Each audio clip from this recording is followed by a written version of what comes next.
โทษปั่นเลยนะได้เอานี่ฝากบ่มีหยังดอกให้จักอีหยังละเขาเอิ้นว่าข่อยให้สิ่งนี้เพราะว่าเจ้ามีค่าข่อยก็เลยเอาค่าให้เจ้าให้อยู่ดีมีให้ให้สุขภาพแข็งแรงได้ให้ร่ำให้รวยสาธุเบิ่งตรงนี้ลูกอันนี้บากบ่ฮอดเด้นี่เอาออกมาบากบ่บ่ไปอีกดีป่ะโอเค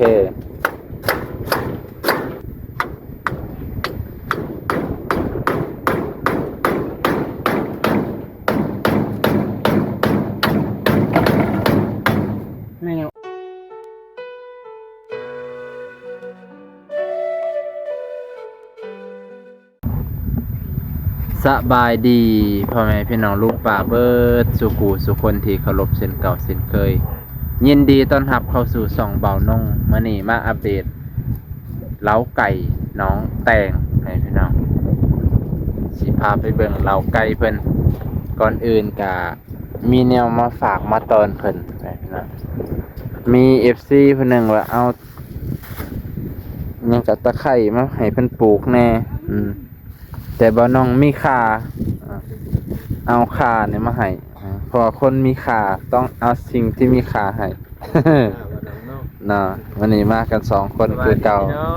โดยสบายดีเบิดสุคนโอ้เพิ่นกำลังสิปลูกสวนได้นี่คุบคุ้นคุดคุมแล้วกำลังวาง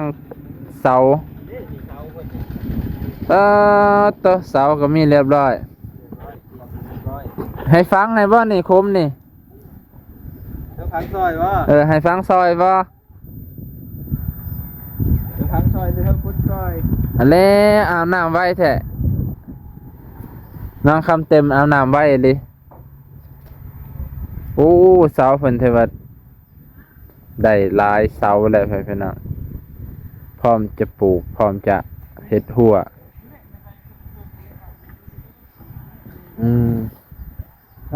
ต่อนี่แหละสวนเพิ่นพี่น้องเมื่อวานนี่ก็เห็นพ่อแม่ FC ว่าเอาแนวมาให้เพิ่นปลูกอีกแน่เพิ่นว่านะเอาแนวให้เพิ่นมาปลูกบ่น้องก็เลยเอาขามาให้เพิ่นเอาขามาให้เพิ่นนี่แหละเพราะว่าแนวปลูกเพิ่นบางอย่างเพิ่นก็บ่ได้กินซ้ำพี่น้องนะเอาขามาให้เพิ่นกินตะไคร้เพิ่นก็ปลูกแล้วนะก็เลยเอาขามาให้เพิ่นบ่มีหยังมาให้ดอกพี่น้องเอาตามเล็กๆน้อยๆมีแหละมาก่อนแต่เช้าหมู่มื้อนี้สาวพรเพิ่นไปหาในอยู่แนวกินพี่น้องไปแต่เช้าเบิดครอบครัวเลยเงือกมันได้ขึ้นเบิดเบานงเห็นแหละชื่นใจเพิ่นไปหาอยู่หากินพร้อมลูกพร้อมลูกพร้อมหลานผู้ใดว่าสาวพรเพิ่นบ่หาอยู่หากินกะเบิ่งเอาเด้อพี่น้องเพิ่นไปหาอยู่ได้นี่บ่น้องไปหาแต่เช้าบ่เห็นเพิ่นดีใจแล้วพี่น้องดีใจทางนี้ก็มีติยั่วให้เป็นลุงตลอดทางนี้เฮ็ดจังได๋เฮ็ดจังได๋ดีใจหมดดีใจเบิดเนาะ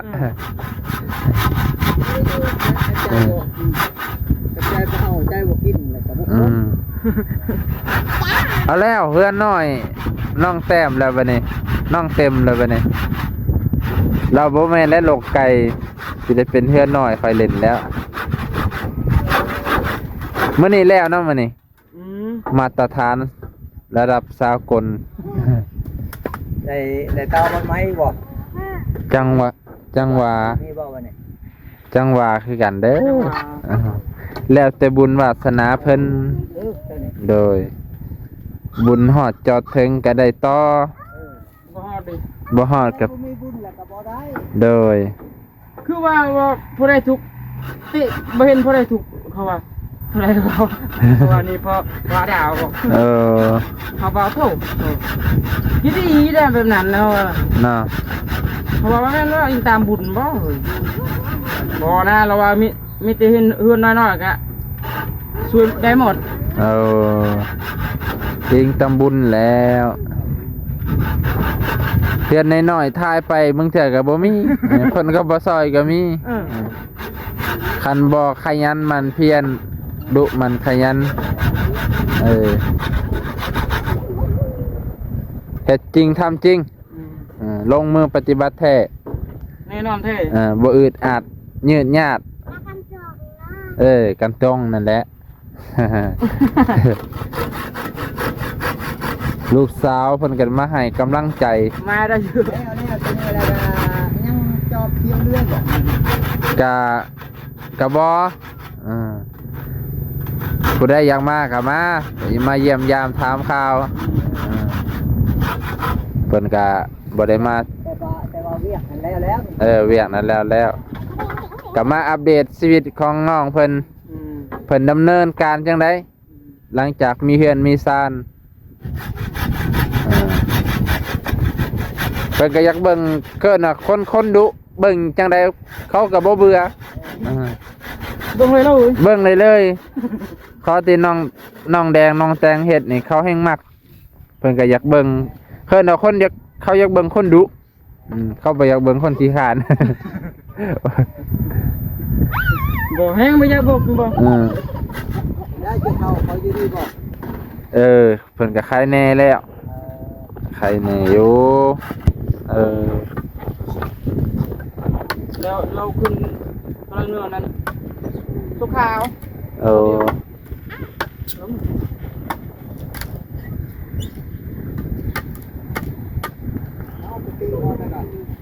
ตำรวจ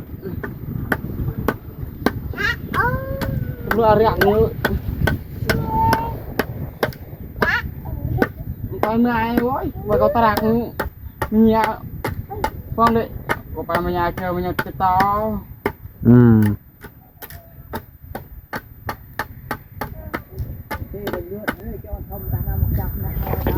โทษ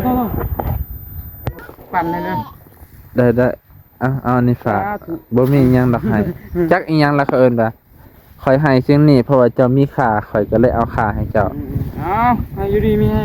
ให้สุขภาพแข็งแรงได้ให้ร่ำให้รวย สาธุ ไปจุดมุก ไปปลูกไว้เลยไปแช่น้ำไว้จะได้มันเที่ยวไปลงจะหน่อยบ้าง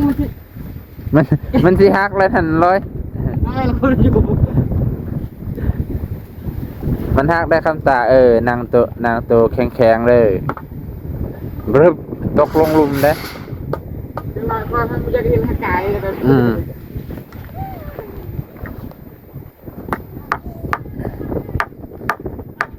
มันนี่แล้ว100%มีประตูให้มันบ่โอ้เฮ็ดปองน้อยๆบ่คือว่ามันมีประตูไม่ใช่เข้าทางไหนอย่าด่าแบบว่าเฮ็ดหูน้อยๆพอได้ลงบ่โยกต้องเอาแนวไปรอทางในแหละ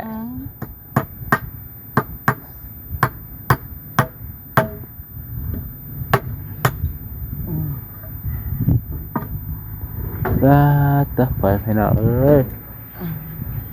วันนี้ก็มาอัปเดตมันนี่ก็เลยมาอัปเดตคือเก่ามันนี่คือสิแล้วแหละน้องพุ่นดาแน่นอนแต่ว่าทั้งเพิ่นก็บ่หนาวนี่เว้ยปะเสือปะว่าจนสิฮ้อนเนี่ยว่าเฮ็ดเวียกหลายจนฮ้อนเนาะแล่นหน้าแล่นหลังคุบหน้าคุบหลังจนฮ้อนตอนนี้บ่ได้ใส่มื้อนี้บ่ได้ใส่เสื้อกันหนาวเขาหนาวเขาฮ้อนนะว่าต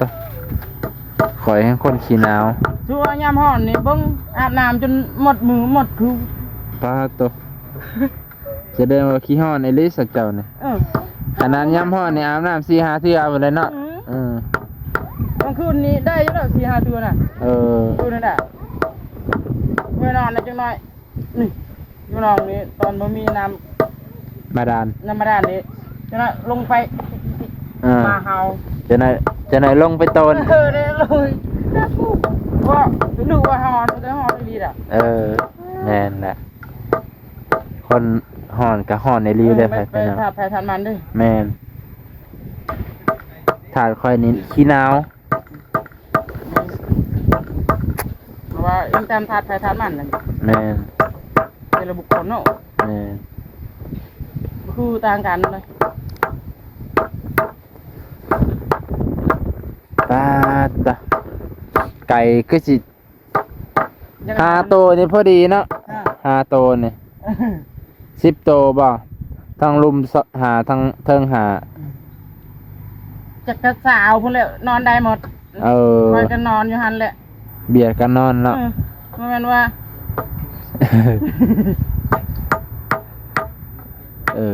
ปลุกเลยนอนนอนเพื่อนนอนไปทาง บ่มีห้าวให้มันเหยียบบ่แบบห้าวให้มัน นี่อยู่ โอ้ไก่นี่มักแต่เหยียบในห้าวนอนได้เพิ่นเนี่ย คือแท้ คือเฮือนนี่มักแท้ๆขนาดต้นไม้สูงๆนี่คักไก่มันก็ย่านมันก็ย่านให้กันเนาะมันก็ต้องขึ้นสูงๆย่านคนจับย่านงู ลายประเภทนะลาย ก็ย่านให้กันนั่นแหละ ลายประเภท ฮะ คนนี้ลูก อันนี้บากบ่ฮอดเด้นี่เอาออกมาบากบ่ ดีป่ะ บ่ไปอีก ดีป่ะ โอเค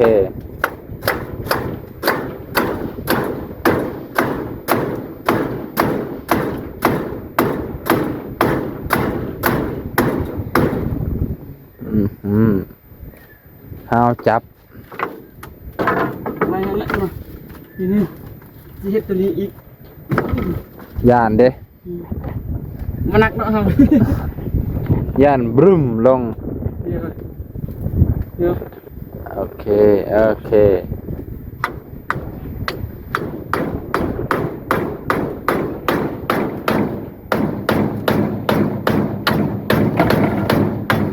ไม่เอา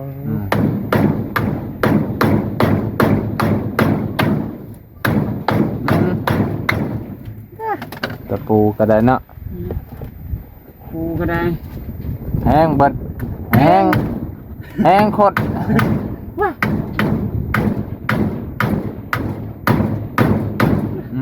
กูก็ไปไกลกันหนักหนาเลย ระวังตะปูแทงหัวจะได้บัด เฮ้ยเจ็บเรียบร้อย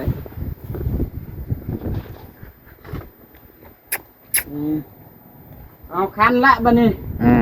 สิพังบึงเนี่ยได้มา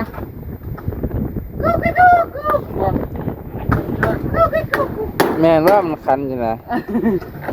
ตื่นมา6 โลกมันนะ เว้ยเด้อ ตื่นได้แล้วเด้อ บังไก่ ไก่ตอนนั้นแหละเขาหมักเพราะว่าไก่ป่าจูนแห้งหมัก เขาสิว่าน้องแตงเลี้ยงไก่ป่าห่วย